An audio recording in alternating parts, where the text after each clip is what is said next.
Welcome to this episode of Future Proof Use Go F Yourself podcast. Today we are talking about layoffs. And if you don't feel it in the air, as John said, there are some frosty hiring and cold corporate practices going on during the winter of 2025.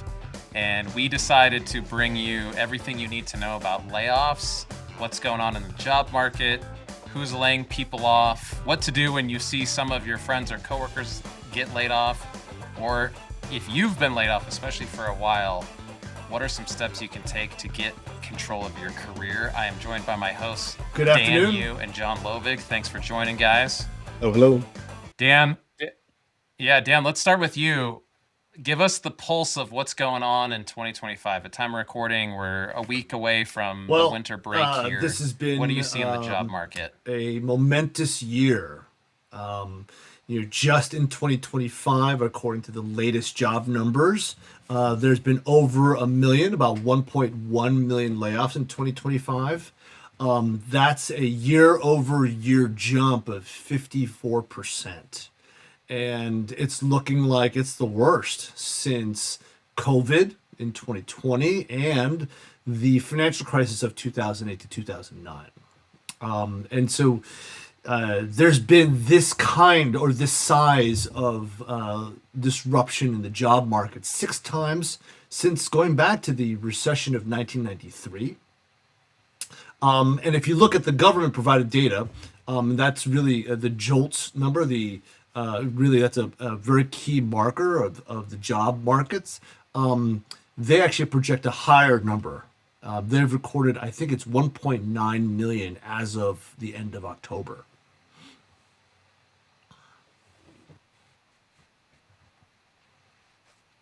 Yeah. I mean, one of my questions for John is what numbers should we pay attention to? Like there was a big ordeal around the government's own numbers on layoffs and hiring being wrong and the formulas. What's a source that you trust or somewhere that we should give credence to on that topic, John?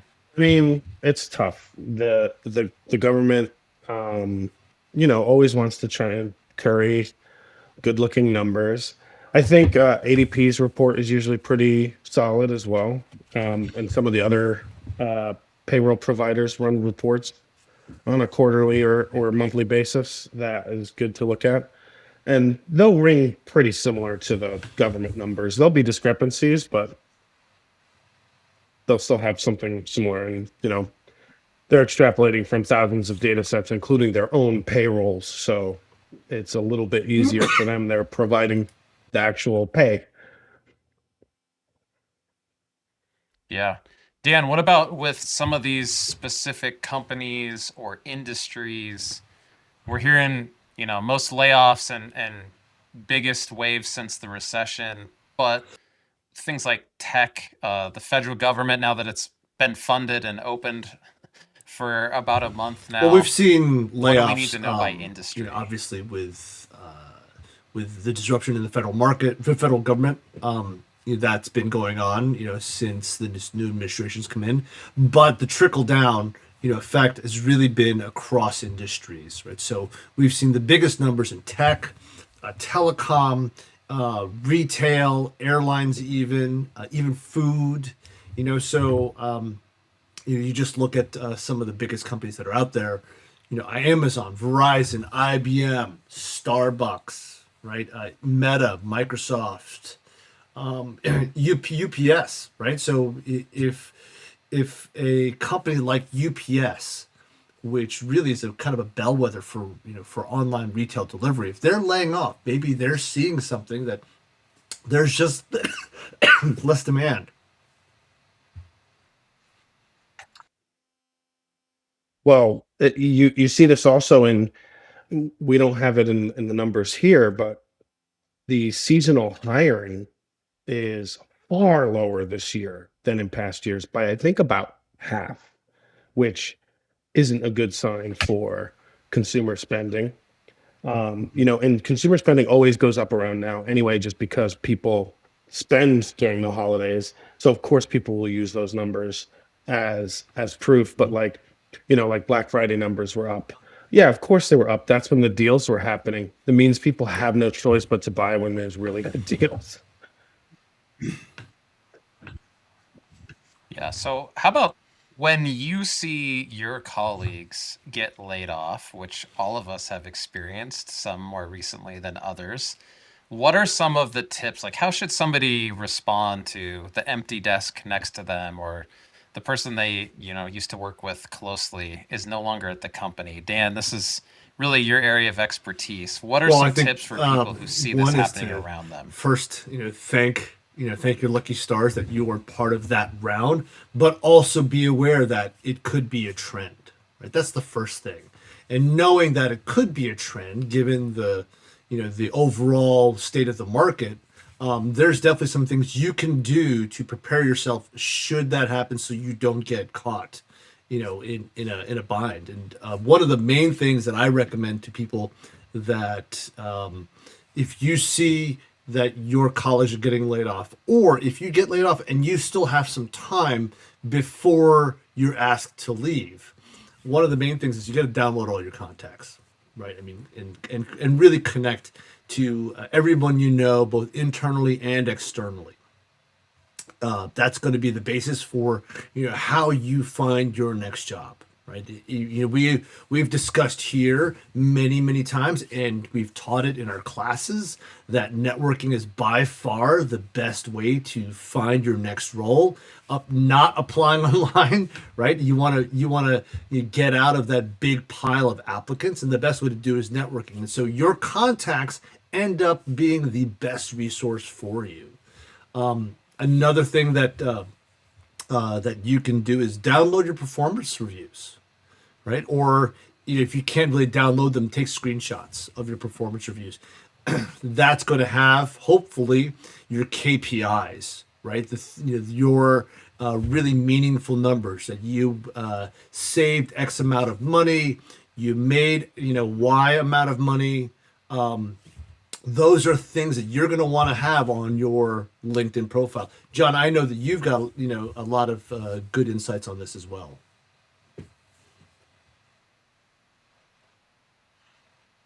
Yeah, I mean, in my mind, it's also time to start networking in general, right? Put feelers out because you don't want to wait till you don't have anything before, the wool gets pulled or the carpet gets pulled out from underneath you.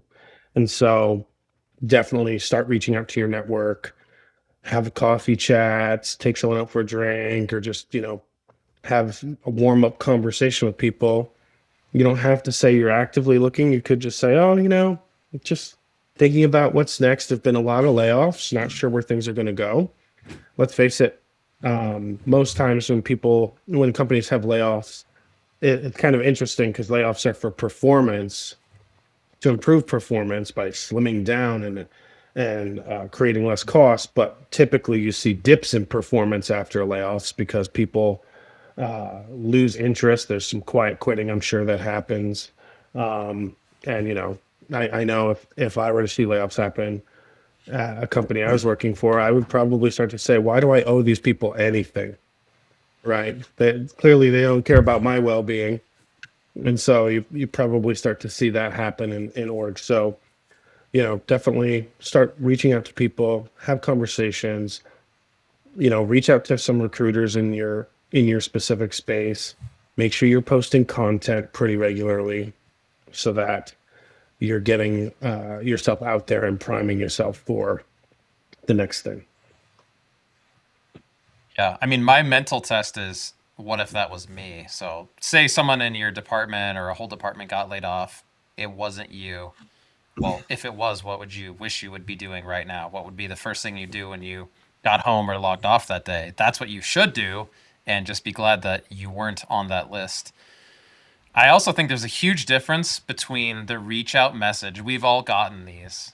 You guys more than me. The reach out message of, "Hey, I got laid off. Do you have any jobs?" versus, "Hey, how are you? I see you're doing this thing, just checking in." And the person isn't actually looking for a job. There is this filter, I think, in our DM inbox and in our brains that those are two totally different messages. One of them is purely transactional. One of them might be, but it at least gives the appearance of being personable and human and emotionally intelligent. And nobody wishes their first message in a year to a former boss or colleague is that I'm looking for a job. So don't let it be. Just send them one right now and just say, hey, what are you working on? How are things over there? I'm over here doing this. And then if you get laid off, it's like, oh, remember when I texted you 3 weeks ago? I'm not just looking for a job, Yeah. but I got laid off.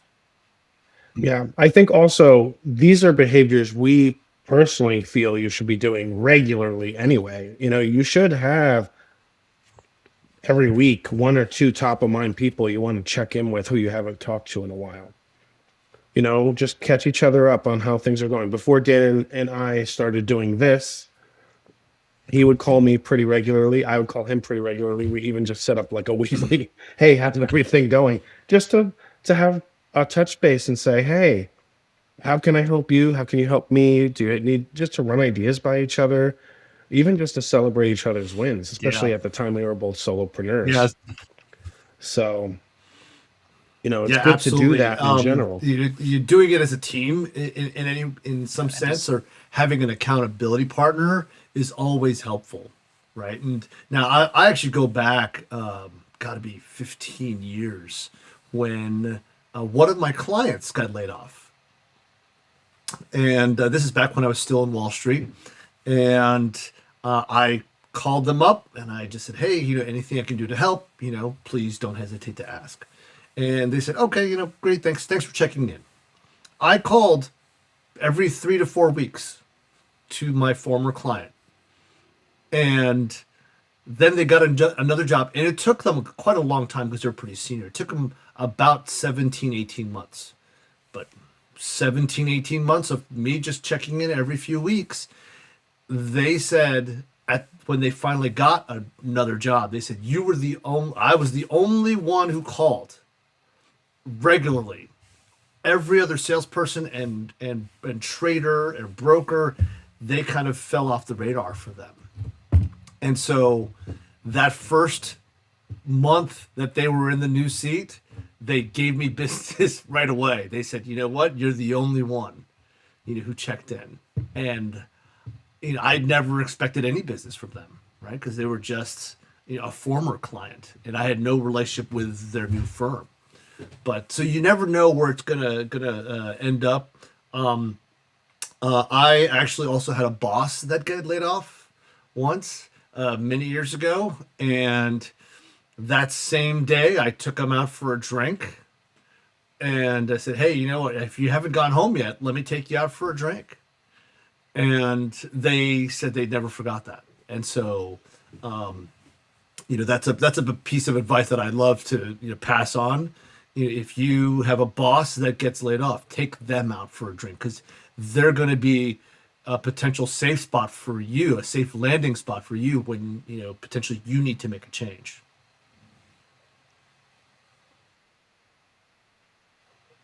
Yeah. Or even just introduce you Yep. to someone, at the Yep. end of the day. And what about some other tips if you're seeing colleagues getting laid off, Dan, besides downloading relevant files, KPIs, graphs, analytics, whatever things you can use to showcase your work to potential future employers? What else should people be thinking about as they see Well, cuts John happening alluded to this. around them? Work on your LinkedIn profile, right? So there's no time. There's no better time than when there's a change at your firm, any kind of change, positive or negative, actually, right? To revamp, edit, streamline your LinkedIn profile. There's no better time, and I think that's a key thing that I think people ignore. But anytime there's change, right? There's a reorg, just a reorg.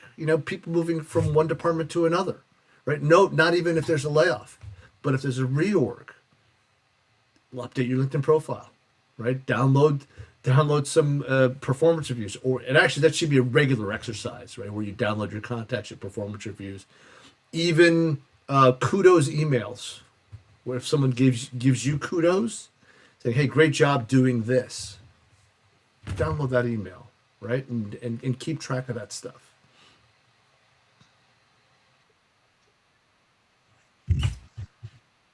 Yeah, which besides helping you get the next role, if you are in that boat, I actually keep a whole file full of thank yous.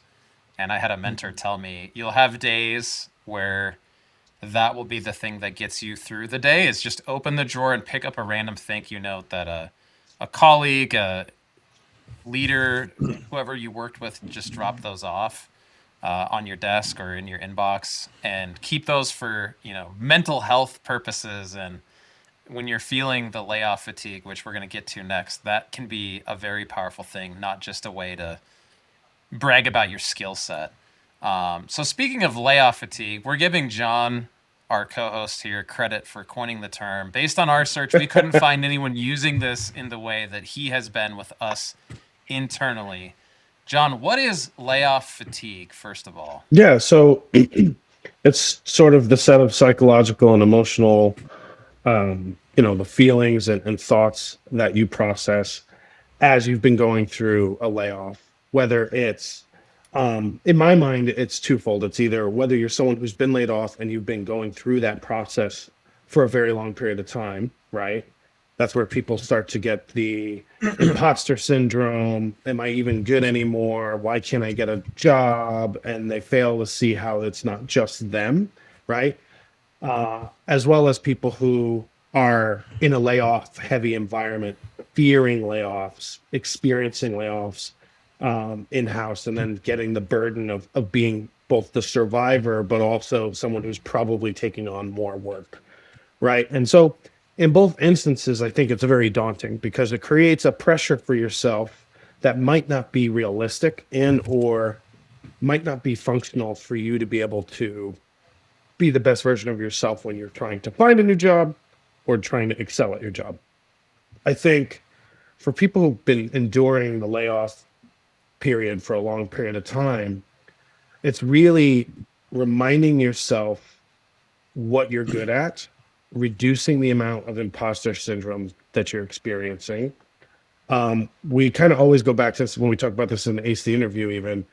You have to find ways of creating joy in your life outside of work, right? We create such a huge thing about work is so much of who we are, but your coworkers know, even though it's 80% of the time that you spend on this planet, they only get 20% of who you are as a person, right? My coworkers are always surprised by random tidbits about my life that they didn't know about because we are multifaceted beings. And so find things that give you joy to reduce that stress, because that stress can be very paralyzing and it comes up. It really rears its head in interviews. It rears its head when you're trying to be resilient and go day in and day out, not hearing something. And because the application process is so broken, it magnifies this tenfold. So you need to find ways of combating it, reassuring yourself. Uh, I always recommend, and Dan, I think you're a huge proponent of this too, is find some layoff buddies and not people who you're just going to commiserate to eat with each other. You're going to proactively hold each other accountable for taking steps to get your next job. And you're going to celebrate wins. You're going to commiserate losses, but you're going to have a partner who's going to help you be accountable and meet once or twice a week. Absolutely. Networking is really such a powerful thing, really, in every aspect. And so it's probably a good time to plug one of our classes. It's called Networking at Scale with Content. You can find out more information on the class at our website, futureproof-you.com. And I'm going to plug in, I'll plug our holiday coupon code. If you plug in holiday 25, holiday 25, you will get 53% off all of our downloadable classes. So back to your point, though, networking with colleagues, absolutely. Yeah.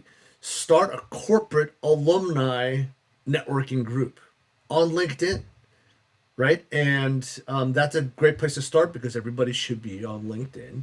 But if you kick it off there, you might actually be known as, oh, you're the head of the alumni group for our company.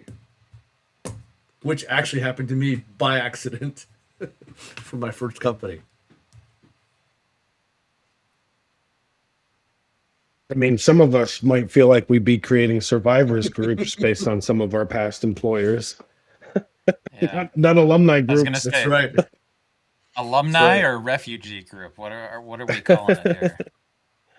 Yeah, I one of the thoughts that I have, you guys tell me because you're the recruiters. Can you pick up on layoff fatigue Oh yeah. coming through a Zoom or an interview? Regardless of resume and skill set and all of the things that make them proficient technically, can you 2 minutes into a Zoom with a candidate go Mhm. like, this person is defeated. They're sunken. They're lost. Is that something that emanates even through a Zoom? Yeah, yeah, it's that you could feel cynicism oozing from them. You can tell that, like, I've had people. I mean, sometimes they're literally just obvious about it. Like, oh, this is the 100th conversation I've had with a recruiter, so I'm not expecting much. When someone gets to that point, I've had a conversation with someone where I said, "Listen, I understand that you're dealing with a lot right now, and I know that this is just a recruiter conversation, but if you're wondering what's going to be a barrier, if anything, any part of this conversation is showing through in your interviews, it's the problem." And he's like, "Well, how can you expect me to be upbeat and friendly in an interview? Like, that's not my job. My job's to do this." And I said to him, I was like, "It's your job to make sure people want to work with you.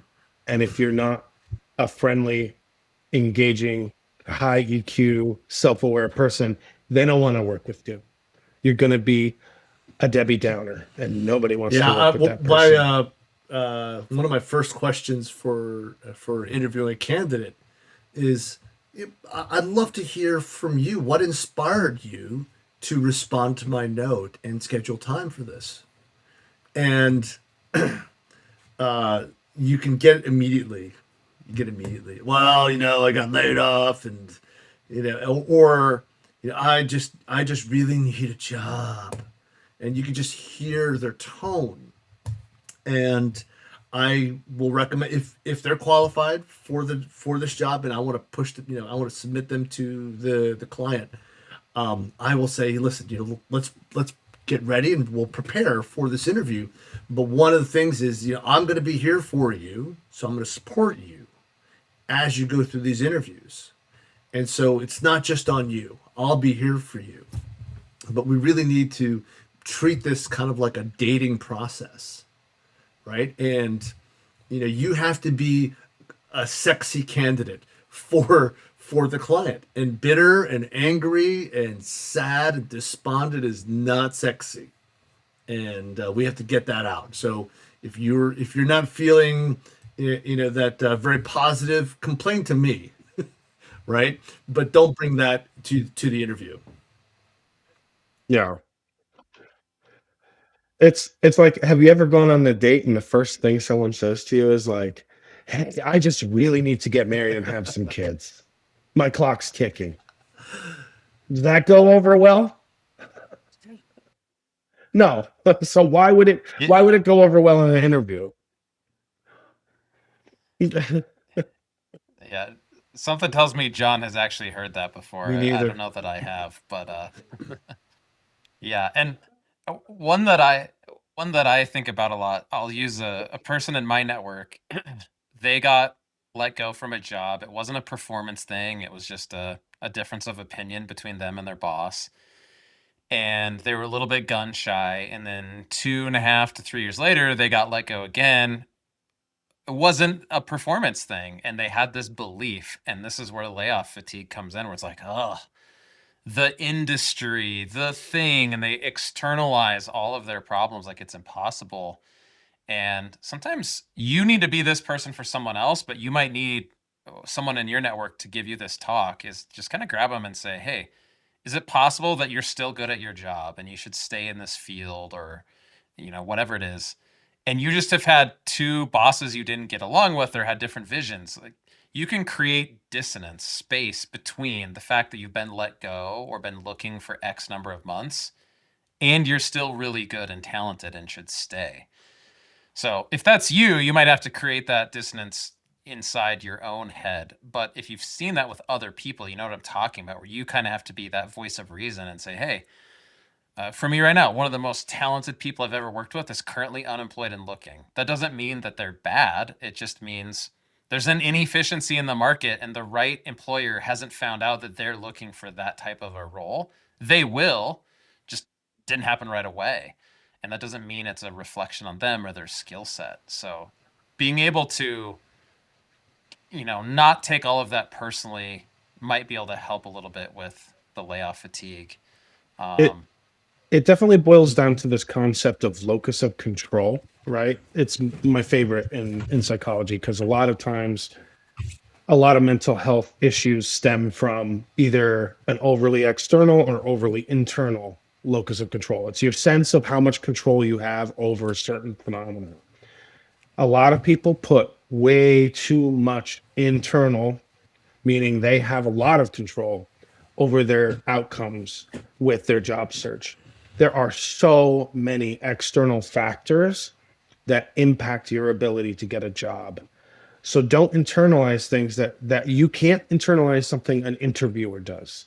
The only thing you can hold yourself accountable for is, am I taking enough activities to try and have the right relevant conversations with the right people? And am I doing it in a creative and empathetic way that will engage with others around me?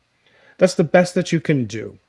You can't sit there and go, oh, I guess I'm just not good at my job anymore. It just doesn't work. You were good up until a certain point, so I don't understand what will change. It's just like, you just have to find ways of having conversations to tell people why you were great to begin with.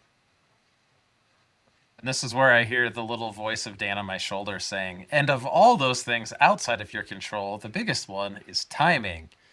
And you can't make the job happen or make you be the right person today, but you can take those actions that are preparing you for when the timing lines up. The way that I think of, what John is saying is you're just increasing your surface area for the good things to happen. Exactly. Every post is a small percent in your favor. Every networking event, every reach out message is, like a little lotto ticket. And the only way to make sure you don't win is buy no tickets. Your odds go up the more you buy. So just create a lot of surface area for those things that are going to help you. Yeah. Right. And if you can do so, do it before you're looking. Do it before you're looking, for sure. Yes, one of the things that people can do is give recommendations on LinkedIn. It's like little lotto tickets that have an extra juice there.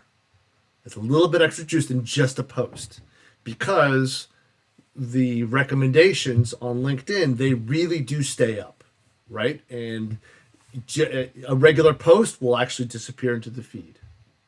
But a recommendation that you give to somebody else, you never know. It might actually come back with, the person might come back with a recommendation for you. And that kind of give and take. I would never ask for one, but if you could give one, you never know when you're going to get one. But it also creates that social proof. We talk about social proof here on the show a bunch. Having social proof that you worked with somebody and they did a good job in supporting your success, right? Creates that subliminal social proof on LinkedIn, just like having, all of your KPIs out there. So,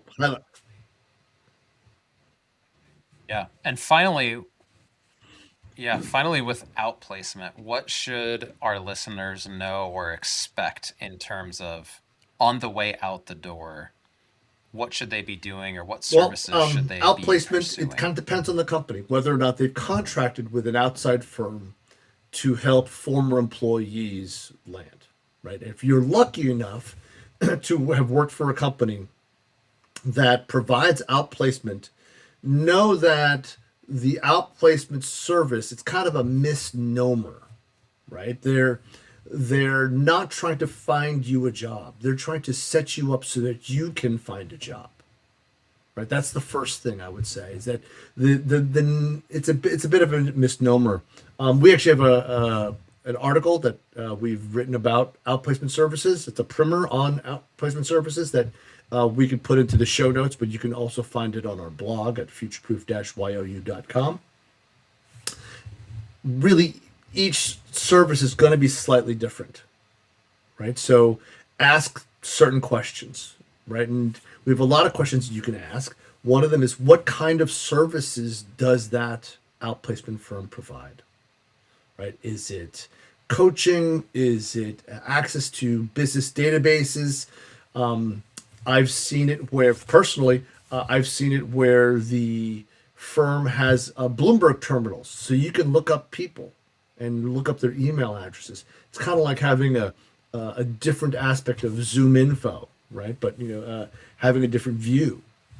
Contact info is sometimes really valuable, right? If you can get past the apply button or the easy apply button and find the hiring manager, see if they have that, because that could be much more valuable than just any individual or group coaching.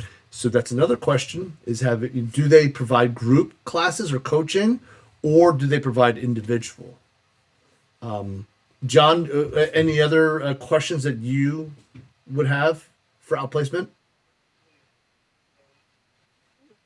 Well, usually those, a lot of them also provide like the resume and cover letter writing packages and interview coaching. I think the main thing is just like, what's the success rate of people who go through your outplacement services? Because if it's not a high success rate to find a new job, you may have a better time asking your company to pay for an alternative resource that might be better positioned to actually and then help you. One thing, this goes back to timing, right? And, one of my favorite topics is that everybody forgets about timing. And with outplacement services, some of them will allow you to turn off the service and then turn it back on, because they're going to be contracted for a certain amount of time, 3 months, 6 months, whatever it is. And if you can kind of extend your usage, because if you're not going to use them every day, why have the service be turned on? And so see if you can, turn the clock off and then turn the clock back on. Mm-hmm. Yeah, the holidays would be the perfect example of that. Why would you use up 2 weeks when there's no hiring going on, and you'd rather have those 2 weeks in the spring? Yeah, so really in summary, layoffs are not fun, especially when it happens to people in your team or at your organization or family members and friends.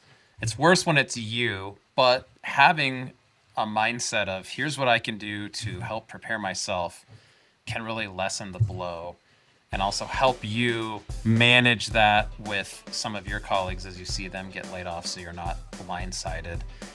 If you are looking for a job, trying to make a career pivot, not that us three know anything about that topic, given our personal 2025s, because we've all kind of gone through different versions of that ourselves. Our website is futureproof-you.com. We also are very active on LinkedIn under our personal handles and our company page, Futureproof You. We just want to help you take control of your career and not feel like, you have that layoff fatigue, or you're floating, or you're stuck and there's no other options. Send us a message, comment on one of our posts, and we would love to talk to you and help you future-proof yourself. So thank you, Dan and John, for joining us for this podcast episode on layoffs and the cold corporate practices that we are all navigating during the holidays of 2025. I hope your holidays are not cold nor corporate, but if they are, at least you have this episode. Thanks. I'm Aaron Makelky. We'll catch you on the next one.